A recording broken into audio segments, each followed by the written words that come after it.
حضور صلی اللہ علیہ وسلم کی ایک حدیث ہے جس میں حضور صلی اللہ علیہ وسلم فرماتے ہیں کہ سرٹن کیٹیگریز ہیں جو اللہ تعالیٰ کو بہت محبوب ہیں، اور اس کی کچھ حدیث کا سٹارٹ اس طرح ہوتا ہے: وجبت محبتی للمتحبنین فی والمتجسلین فی والمتذرین فی والمتبلین فی. یعنی کہ یہ 4 کیٹیگریز اللہ کے نبی نے بتائی ہیں. ویسے ہی اوور آل 7 ہے، میں آپ کو بتا دیتا ہوں. تو اللہ تعالیٰ نے اپنے اوپر واجب کر لیا کس چیز کو؟ محبت کو. ان 7 لوگوں کی واجب کر لیا. اب اس میں کون کون ہے؟ نمبر 1، ابھی یاد رکھیے گا، اللہ جو چیز اپنے اوپر واجب کر لینا تو پھر وہ واجب سمجھی جائے گی، اور اللہ جو چیز واجب کر لے گا تو آپ کو پتا ہے کہ ہمیں واجب چھوڑنے پہ گناہ ہوتا ہے. تو اللہ تعالیٰ نے جو چیز اپنے اوپر واجب کی ہوئی ہے تو اس کی کیا امپورٹنس ہوگی. نمبر 1 پہ وہ لوگ ہیں جو محبت کرتے ہیں کس کی خاطر؟ اللہ کی خاطر، صرف اور صرف اللہ کی خاطر. جب وہ ملتے ہیں تو ان کے درمیان میں کوئی بزنس ڈیل کی بات نہیں ہوتی، ان کے درمیان میں کوئی دنیاوی مقصد نہیں ہوتا، ان کے درمیان میں کوئی اور بات نہیں ہوتی. صرف بات ہوتی ہے تو اللہ کے بارے میں ہوتی ہے. محبت بھی اللہ کے لیے ہوتی ہے اور پھر جدائی بھی اللہ کے لیے ہوتی ہے. اللہ نے ایسے شخص کے لیے اپنی محبت کو واجب قرار دے دی. ٹھیک ہے جی. اس کے بعد دوسری ٹائپ کے لوگ کون سے ہیں؟ اب جیسے سبحان اللہ تعالیٰ یہ توفیق ہمیں دیتے ہیں کہ دوز پیپل جو اکٹھے بیٹھے صرف اللہ کی خاطر، صرف اللہ کی خاطر، اس میں کوئی اور چیز نہ شامل ہو. مطلب کہ کوئی لیٹ سے کوئی آپ شادی کی وجہ سے اکٹھے نہیں ہوئے، آپ کسی چٹ چیٹ کے لیے اکٹھے نہیں ہوئے، یا آپ کسی دوستوں کے گروپ میں رات کو کھانے کے لیے اکٹھے نہیں ہوئے. صرف اللہ کی خاطر اکٹھے ہوئے اور اللہ کا ذکر کر رہے ہیں، اللہ کی بات سن رہے ہیں. عمر بن عبدالعزیز رحیم اللہ جو تھے، آپ کو پتہ ہی ہے بڑے زبردست حاکم تھے بنو امیہ کے. تو عمر بن عبدالعزیز رحیم اللہ جو تھے وہ کیا کیا کرتے تھے؟ After office hours he used to call the best of the people، جو سب سے بہترین لوگ ہوتے تھے ان کو پتا تھا، ان کے ساتھ بیٹھا کرتے تھے کہ آؤ اللہ کو یاد کریں.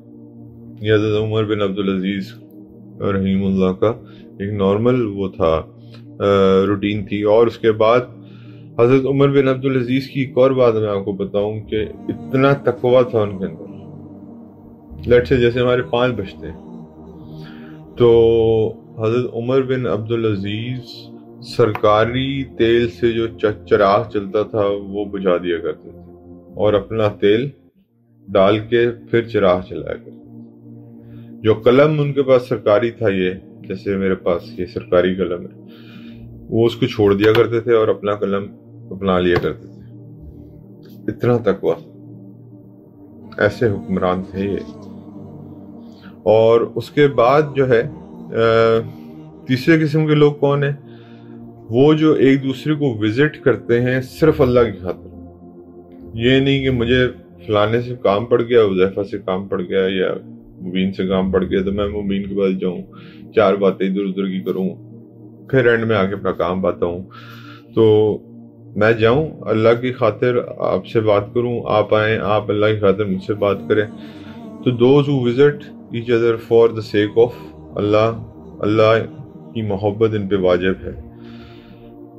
نمبر 4 کیا ہے؟ those who give in the way of اللہ. اللہ تعالیٰ ان سے بھی محبت کرتے ہیں. اچھا، گیو کا مطلب یہ ہے کہ ہم گیو کو ہمیشہ منی میں تولتے ہیں کہ شاید سخاوت کرنا یا پیسہ دینا. نہیں میرے بھائی، اگر آپ ٹائم بھی کسی کو دے رہے ہیں نا اپنے وقت کے اندر سے نکال کے، تو یہ بھی ایک اللہ کی طرف سے آپ اس کو ایک تحفہ دے رہے ہیں. آپ کی روٹین ہے، آپ بزی ہیں، آپ وقت نکال کے کسی کی کاؤنسلنگ کر رہے ہیں، وقت نکال کے کسی کے ساتھ سیشن کر رہے ہیں، کسی کی ہیلپ کر رہے ہیں، تو وہ بھی اس میں شامل ہو جاتا ہے. اس میں ایک حدیث آتی ہے نبی کریم صلی اللہ علیہ وسلم کی، اور وہ حدیث بڑی زبردست ہے، اور وہ یہ ہے کہ اگر مجھے اپنے کسی مسلمان بھائی کی مدد کرنی پڑے تو یہ مجھے زیادہ پسند ہے کہ میں اعتکاف کروں۔ اب ہم اندازہ کر لیں کہ اگر مجھے اپنی کسی مسلمان بھائی کی مدد کرنی پڑے تو یہ مجھے زیادہ پسند ہے کہ میں اعتکاف کروں۔ تو اس لیے اعتکاف کرنے والے کو، جو سنت اعتکاف کرتا ہے آخری 10 دنوں میں رمضان کے، اس کو یہ بھی اس کے اجر میں لکھ دیا جاتا ہے، کیونکہ وہ باہر نہیں نکل پاتا، اب وہ کسی کی مدد نہیں کر پا رہا ہے، لیکن اللہ تعالیٰ یہ والا پارٹ اس کے اجر میں لکھ دیتا ہے۔ تو آپ دیکھ لیں اللہ بھی کیسے رحمان ہے۔ اچھا، دوسرے وہ ہیں جو انڈلج کرتے ہیں نوافل میں، جیسے نوافل، ہم نے نفلوں کو صرف نماز سے جوڑ دیا۔ نفلی نماز ہے، نفلی روزے بھی ہیں، اسی طرح نفلی صدقہ بھی ہے۔ مطلب کہ آپ جتنا اللہ نے جس کو یہاں پہ حضور فرماتے ہیں کہ حدیث ہے کہ اللہ تعالیٰ سب سے زیادہ پسند کیا کرتے ہیں؟ فرائض پورے کرنے والوں، لیکن پھر اللہ تعالیٰ اس کے بعد سیکنڈ ڈگری پہ ان سے بہت زیادہ محبت رکھتے ہیں جو نوافل میں کیا کرتے ہوں؟ زیادتی کرتے ہوں، یعنی کہ نماز میں چاہے 2 نفل نماز ایکسٹرا پڑھ لی، لیکن پڑھ کیا لی؟ اخلاص والی نماز پڑھی، اور اس کے بعد اگر اللہ کے راستے میں کچھ دیا ہے تو اخلاص کے ساتھ دیا۔ اس کے بعد نمبر 6 پہ آتا ہے جی those people who continuously repent, یعنی کہ کنٹینیوسلی توبہ کرتے رہتے ہیں اللہ کی ذات سے۔ یہ نہیں کہ جب گناہ ہوا تو صرف اسی وقت، ویسے بھی ہزارہ گناہ ہم بے اختیاری میں کر دیتے ہیں، پتہ بھی نہیں ہوتا، یاد بھی نہیں ہوتا۔ تو وہ لوگ اللہ ان سے محبت رکھتے ہیں جو کنٹینیوسلی، ان اللہ یحب التوابین، اللہ تعالیٰ محبت رکھتے ہیں کس سے؟ جو کہ محبت کرنے توبہ کرنے والے۔ اور آخری 7ویں کیٹیگری کیا ہے؟ 7ویں کیٹیگری میرے بھائی یہ ہے کہ those people who benefit others، جن کی وجہ سے دوسروں کا فائدہ ہو۔ سورہ مومنون میں اللہ مومن کی ایک نشانی بتاتے ہیں کہ وہ دوسروں کے لیے رحمت ہوتا ہے، یعنی کہ وہ دوسروں کی کیا کرتا ہے؟ ہیلپ کرتا ہے، رحمت ہے وہ دوسرے مسلمانوں کے لیے۔ تو یہ 7 کیٹیگریز ہیں، اس پہ اللہ تعالیٰ نے، میں نے جیسے شروع میں کہا کہ محبت واجب کر دی ان 7 کیٹیگریز کے اوپر۔ اس کے اندر 2-4 باتیں میں آپ کو بتاتا چلوں۔ جیسے میں نے آپ کو کہا تھا کہ those who sit together for Allah only، جو sit together for Allah، ایک دفعہ حضور صلی اللہ علیہ وسلم ایک جگہ سے گزرے تو وہاں ایک مجلس میں صحابہ بیٹھے ہوئے تھے، تو حضور نے ان سے پوچھا کہ آپ یہاں کیوں بیٹھے ہیں؟ انہوں نے کہا اللہ کی کو یاد کر رہے ہیں۔ انہوں نے کہا اللہ کی قسم کھائیں اس کے علاوہ کوئی اور غرض نہیں۔ انہوں نے کہا اللہ کی قسم اس کے علاوہ کوئی اور غرض نہیں۔ کہتے مجھے جبرائیل آئے ہیں، انہوں نے کہا کہ میں آپ کے پاس بیٹھوں۔ میری امت میں ایسے لوگ پیدا کیے گئے کہ مجھے حکم ہو رہا ہے کہ ان کے پاس جا کے بیٹھو۔ تو اس مجلس کا اتنا رتبہ ہے، یعنی کہ حضور نبی کریم صلی اللہ علیہ وسلم کو حکم ہو رہا ہے کہ ایسے لوگ کے پاس جا کے بیٹھیں۔ اس کے بعد ایک اور حدیث آتی ہے اس میں کہ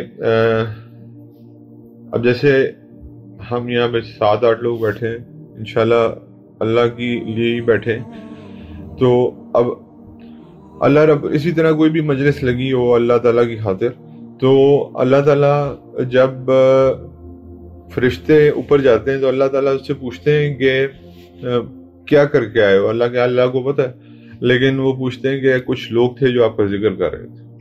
اچھا، انہوں نے مجھے دیکھا ہے؟ نہیں، تو پھر گواہ رہنا میں نے ان کو معاف کیا۔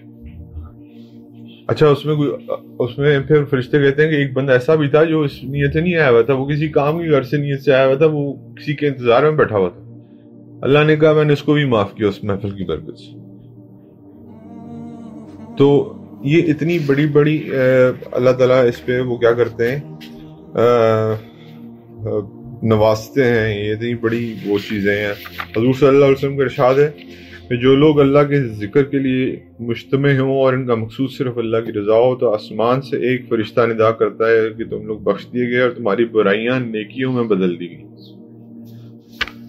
اور اسی طرح ایک اور حدیث آتی ہے حضور صلی اللہ علیہ وسلم کی کہ حضور اقدس صلی اللہ علیہ وسلم ایک مرتبہ صحابہ اکرام کو ارشاد فرمایا کیا تم ایسی چیز نہ بتاؤں جو تمام اعمال سے بہترین چیز ہے اور تمہارے مالک کے نزدیک سب سے زیادہ پاکیزہ اور تمہارے درجوں کو بہت زیادہ بلند کرنے والی ہے اور سونا چاندی کے راستے میں خرچ کرنے سے بھی زیادہ بہتر ہے، یعنی کہ سخاوت کرنے سے بھی زیادہ بہتر ہے، اور جہاد میں تم دشمنوں کو قتل کر دو اور وہ تمہیں قتل کر دے، اس سے بھی بڑی ہوئی چیز ہے. صحابہ نے کہا ضرور عرض کریں. آپ صلی اللہ علیہ وسلم نے فرمایا اللہ کا ذکر. اور یہ سب سے ایزیسٹ وے آؤٹ ہے کیونکہ اس کے اندر آپ کو کنڈیشن کوئی نہیں ہے کس چیز کی، وضو کی. ذکر آپ اٹھتے بیٹھتے جب مرضی کرتے ہیں. اسی طرح نبی کریم صلی اللہ علیہ وسلم کی ایک حدیث آتی ہے، حضور صلی اللہ علیہ وسلم کا ارشاد ہے کہ جو شخص اللہ کا ذکر کرتا ہے وہ اور جو نہیں کرتا یہ برابر نہیں ہو سکتے. جو ذکر کرتا ہے وہ زندہ ہے اور جو ذکر نہیں کرتا وہ مردہ ہے. اور اسی چیز کو دلیل بناتے ہوئے خالد بن ولید نے کہا تھا کہ میں اکیلا ہی کافی ہوں. کس کے لیے؟ 60,000 کے لیے، کیونکہ یہ تو سارے کافر ہیں، مرے ہوئے ہیں. میں زندہ ہوں، میں اللہ کا ذکر کرتا ہوں. تو یہ اللہ کا ذکر میں اور ان چیزوں میں بہت فائدے ہیں. اور ایک چیز اور آخری، ایک حدیث میں ارشاد ہے کہ 4 چیزیں ایسی ہیں جس کو مل جائیں وہ دین اور دنیا کی بھلائی مل جاتی ہے. اس کو 4 چیزیں، ایک وہ زبان جو ذکر میں مشغول رہنے والی ہو، دوسرا وہ جو دل جو شکر میں مشغول رہے، تیسرا وہ بدن جو مشقت برداشت کرنے والا ہو، اور چوتھا وہ بیوی جو اپنے نفس اور خاوند کے مال میں خیانت نہ کرے. یہ 4 چیزیں جس کو مل گئی اس کی دنیا اور آخرت کامیاب ہوگی. کیا؟ نمبر 1 ذکر کرنے والی زبان، شکر کرنے والا دل اور مشقت کرنے والی جسم، اور ایسی بیوی جو آپ کے مال اور آپ کی جو نفس ہے اس میں خیانت نہ کرتی ہو، یعنی کہ آپ اپنی عصمت کی حفاظت کرتی ہو. تو یہ اللہ کا تحفہ. میرے بھائیوں یہ 7 کیٹیگریز پہلے ہیں، اللہ تعالیٰ نے ان پہ واجب کر دی، محبت اپنی واجب کر دی. جیسے اللہ نے اپنی رحمت کو واجب کر دیا اپنے غضب کے اوپر، اسی طرح اللہ نے ان کے ساتھ محبت بھی واجب کر دی. تو پہلی کیٹیگری وہ ہے جو اللہ کی خاطر کسی سے محبت کرنا. اور اس میں آپ کو پتہ ہے کہ وہ حدیث آتی ہے کہ انبیاء، شہداء اور صالحین ان کے رتبے دیکھ کے پریشان ہوں گے، انہوں نے ایسا کیا کیا تھا کہ یہ اللہ کے اتنے قریب ہے، قیامت کے دن ان کو، محشر کے دن ان کو کوئی فکر نہیں ہے. تو بات یہ ہے کہ اللہ کے رسول نے پھر ارشاد فرمایا ایک دوسرے سے محبت کرتے تھے اللہ کی خاطر پیورلی، اور کوئی ریزن نہیں تھا بیچ میں، کوئی بزنس ٹرانزیکشن نہیں تھی، کوئی اور غرض نہیں تھی.